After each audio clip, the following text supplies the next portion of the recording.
Nous allons continuer le débat général à présent. The Assembly will now hear L'Assemblée va entendre l'allocution de son Excellence M. Antonio Costa, président du Conseil européen de l'Union européenne.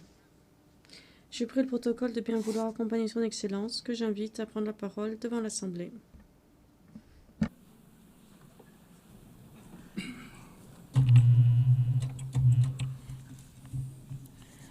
Senhor Presidente, Monsieur le Président, Excellences, Mesdames et Messieurs, le monde a un choix crucial à faire.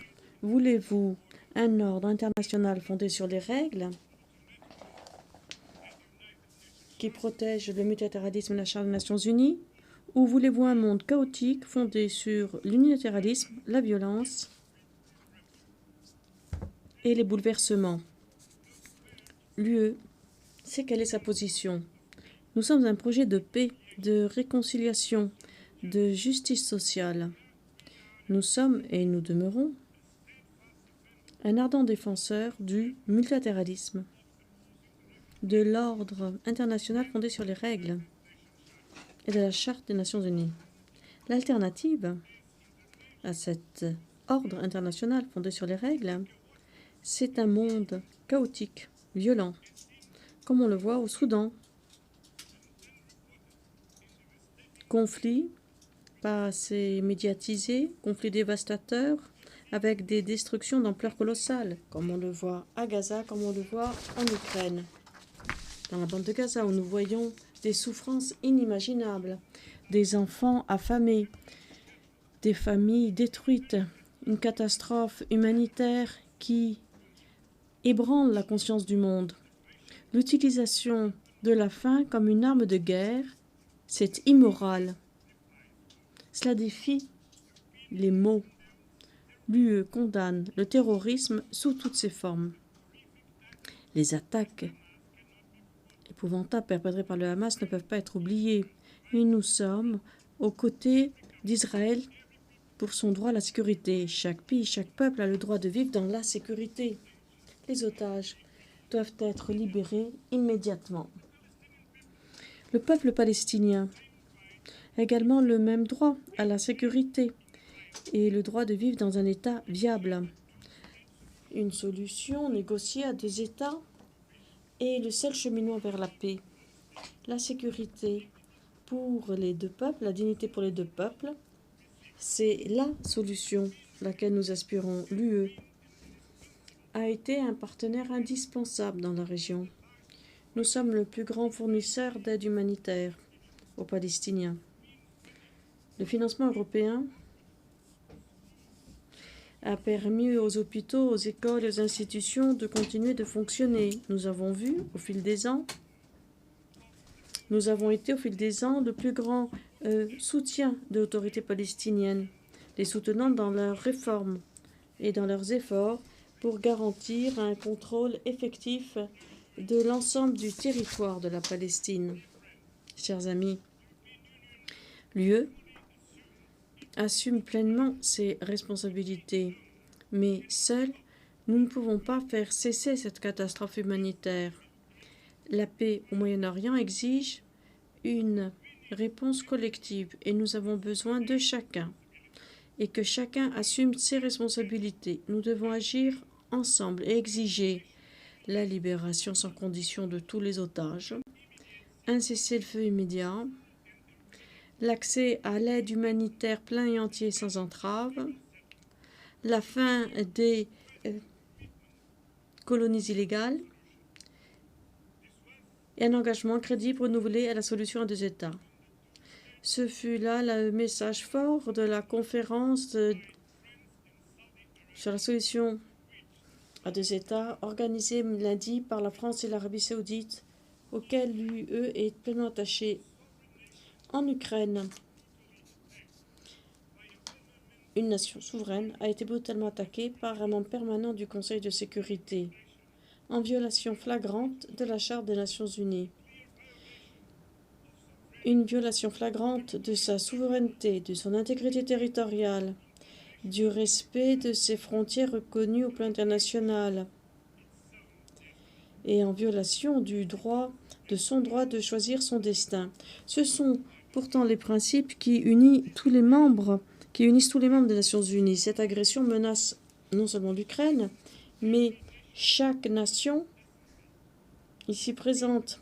Si nous acceptons l'invasion par la Russie de l'Ukraine, aucun pays ne sera jamais en sécurité. Il y a seulement une cause profonde à cette guerre, le refus de la Russie d'accepter le droit de l'Ukraine de choisir son avenir. Voilà 3 ans que cette guerre a coûté des vies innocentes, a détruit des villes et a attisé l'insécurité mondiale. Notre sécurité collective est liée à la résilience de l'Ukraine. L'UE est aux côtés de l'Ukraine pour la soutenir dans leur combat pour une paix juste et durable, dans leurs efforts pour mettre un terme aux tueries. Et nous sommes prêts à soutenir le retour de la Russie à la table de négociation. Nous sommes là pour les soutenir dans leur reconstruction à venir. Et nous continuerons d'exercer des pressions sur la Russie pour mettre un terme à cette guerre. Nous demandons des négociations pertinentes, un cessez-le-feu immédiat et une paix juste et durable. Ce n'est pas le combat de l'Ukraine seulement, c'est un combat pour les principes qui nous sont tous chers. L'Union européenne est déterminée à bâtir un monde fondé sur les valeurs fondamentales que nous partageons avec les Nations Unies. La paix, les droits de l'homme et le développement durable. Les droits de l'homme sont le socle de la paix et de la stabilité mondiale. La protection sociale, le travail décent, l'égalité entre hommes et femmes, ainsi que la lutte contre la pauvreté ne sont pas facultatifs. Ce sont des garanties de la dignité humaine, de la stabilité sociale et d'une paix durable entre les nations. L'Union européenne défend la liberté, la démocratie et les droits de l'homme, des valeurs d'aujourd'hui menacées par la désinformation et l'utilisation abusive des technologies numériques. Nous avons besoin de normes mondiales, de transparence et de mécanismes de responsabilisation qui soient aussi dynamiques que les technologies que nous cherchons à encadrer, pour faire en sorte que les technologies numériques donnent des moyens d'action aux citoyens et non aux autocrates ni aux nouveaux oligarques de la technologie. L'Union européenne défend une approche de l'intelligence artificielle centrée sur l'humain.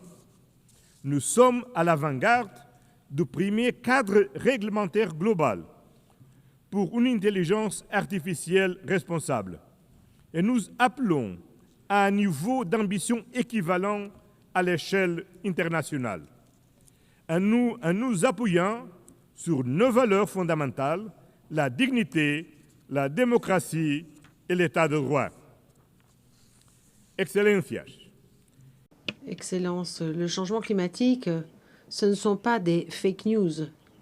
C'est un fait qui a été prouvé scientifiquement, qui a une incidence sur notre présent et sur notre avenir. La destruction, les morts qui sont provoquées par des incendies, par des inondations et par des ouragans, ce n'est pas le fruit de l'imagination, c'est quelque chose de tout à fait réel. De plus, investir dans la décarbonation, c'est un élément tout à fait clé pour garantir la souveraineté énergétique de chaque pays, au nom de l'innovation, pour la compétitivité de nos économies. C'est pour cela que l'Union européenne honore pleinement ses engagements au titre de l'accord de Paris. La réduction des émissions de 55% avant 2030 et atteindre la neutralité climatique avant 2050. Nous continuerons d'encourager activement la protection de nos océans, qui sont des poumons de notre planète, qui la sauvent. Nous nous félicitons de la ratification du traité des Nations Unies sur la haute mer pour préserver la biodiversité au-delà des juridictions nationales. Le développement durable signifie aussi établir des partenariats et pas des dépendances. Nous sommes en première ligne de la lutte contre le changement climatique. Grâce à notre programme Global Gateway, l'Union européenne est en train de mobiliser 300 000 millions d'euros avant 2027 en différents types d'investissements durables et liés à la connectivité dans le monde tout entier. Il s'agit là d'une contribution décisive pour atteindre les ODD. En outre, l'Union européenne, avec ses États membres, représente 42% de l'aide publique au développement.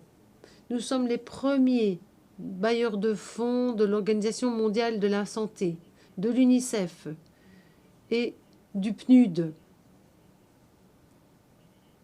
Nous sommes les premiers en matière de solidarité mondiale et notamment en cette époque de grandes contraintes financières qui ont une incidence sur le système des Nations Unies. Et enfin, nous devons progresser dans la réforme de l'architecture financière internationale. Il faut que cette dernière soit plus juste, plus inclusive et plus adaptée aux défis d'aujourd'hui. Il faut qu'elle puisse nous aider à combler le fossé du financement pour le développement en suivant la voie qui a été indiquée par l'engagement de Séville. Excellencies, Excellence. L'UE est un partenaire mondial. L'UE et ses États membres sont des ardents défenseurs politiques, le plus grand bailleur de fonds collectifs des Nations Unies. En tant que pilier du système multilatéral, nous travaillons étroitement avec d'autres partenaires régionaux. C'est pourquoi nous mettons en place des partenariats commerciaux et industriels plus forts de par le monde. Nous progressons avec le Mercosur, le Mexique, l'Inde, l'Indonésie, les Philippines et la Thaïlande. Et pas seulement pour favoriser les échanges, mais pour augmenter la prévisibilité mondiale, la résilience mondiale. Le commerce et les investissements fondés sur l'équité, la durabilité, l'innovation numérique, les droits du travail et l'alignement climatique. Car des accords commerciaux par les tarifs fournissent des avantages réels pour tous les pays, toutes les sociétés, tous les citoyens. Dans notre monde multipolaire, nous mettons en place des réseaux de partenariat avec l'Afrique, l'Amérique latine, les Caraïbes, les États-Unis, le Canada, le monde arabe, l'Asie et le Pacifique, ainsi qu'avec nos voisins européens. Dans notre monde d'aujourd'hui multipolaire, il n'y a pas de nord mondial ni de sud mondial. Les deux sont pluriels. L'UE continuera à travailler avec tous les partenaires dans un esprit de véritable solidarité mondiale, dans un véritable partenariat, car la multipolarité a besoin d'un système multilatéral effectif, un ordre international fondé sur les règles, conformément à la Charte des Nations Unies. Et cet engagement découle de notre propre histoire. L'Europe s'est reconstruite des cendres de la Seconde Guerre mondiale via la paix, la réconciliation et l'intégration. Nous savons que ces principes fonctionnent car ils ont fonctionné pour nous. Au moment où la coopération internationale est mise à l'épreuve, la valeur de véritable partenariat fiable n'a jamais été aussi importante. L'UE est un partenaire fiable et prévisible et aux côtés des Nations Unies. Nous défendrons ces principes. Nous soutiendrons les réformes du secrétaire général des Nations Unies, Antonio Guterres. Nous œuvrerons pour que les Nations Unies soient plus inclusives, plus représentatives et plus effectives, avec l'initiative de réforme ONU 80 et la mise en œuvre du pacte pour l'avenir.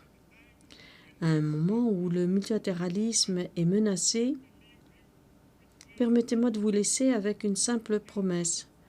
Vous pouvez compter sur l'Union européenne. Vous pouvez compter sur nous pour être aux côtés de la paix, pour le multilatéralisme, pour la justice, pour la dignité de l'être humain, pour la durabilité.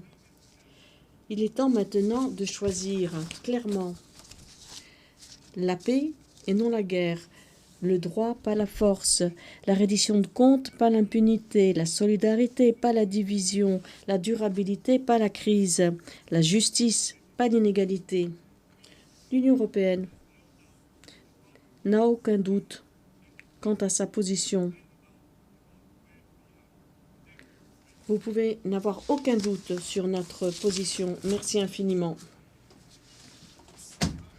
Au nom de l'Assemblée générale, je tiens à remercier le président du Conseil de l'Union européenne.